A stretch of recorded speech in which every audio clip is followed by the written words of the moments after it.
Shalom, shalom, peuple de Dieu. Je te bénis en ce matin, à notre temps de méditation.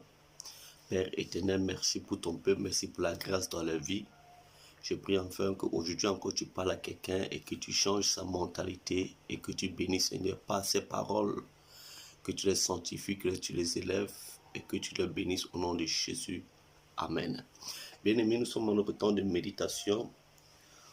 Aujourd'hui, nous allons parler sur le thème la foi en temps de silence. La foi au temps de silence. Nous allons prendre le verset biblique dans le livre de Lamentation 3, verset 26. La foi au temps de silence. Qu'est-ce que la Bible dit dans le livre de Lamentation? Il dit, il est bon d'attendre en silence le secours de l'Éternel. Il est bon d'attendre en silence le secours de l'Éternel. Bien-aimés, il y a beaucoup de gens qui pensent que le silence de Dieu, c'est l'absence de Dieu. Il y a beaucoup de gens qui pensent que comme Dieu est silencieux, ça veut dire que Dieu ne les aime plus. Ça veut dire que Dieu les a rejetés. Ça veut dire qu'ils ne sont plus dignes d'être appelés enfants de Dieu. Parce qu'il s'est passé telle chose. Ils pensent que non, ils sont plus dignes. Ça veut dire que Dieu n'a plus un regard sur eux. Bien aimé, ce n'est pas parce que Dieu ne parle pas, ce n'est pas parce que la situation est davantage compliquée que tu vas croire que Dieu n'existe plus. Non, Dieu n'existe plus. Dieu n'existe pas parce que nous croyons qu'il existe. Dieu existe parce qu'il existe déjà avant la fondation des temps.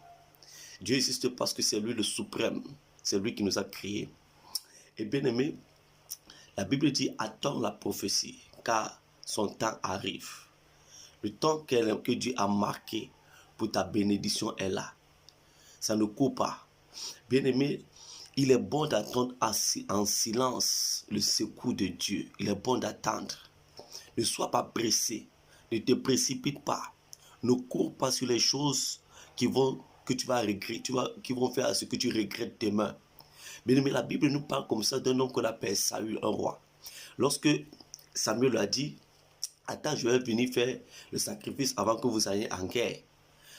Et la Bible dit qu'après un temps, le temps marqué que Samuel devait venir, Samuel n'est pas venu. Et c'est comme ça que le peuple le quittait. Et c'est comme ça qu'il s'est levé lui-même, il a offert le sacrifice. Par derrière, dès qu'il a offert le sacrifice, Samuel a apparu. Mais ce n'est pas parce que les gens vont te rejeter, ce n'est pas parce que les gens vont t'abandonner, ce n'est pas parce que les gens vont te mépriser que tu ne vas plus garder patience. Non, que tu vas plus garder l'espérance. Ce n'est pas parce que les gens t'abandonnent, bien-aimé, que ça veut dire que Dieu n'est plus avec toi.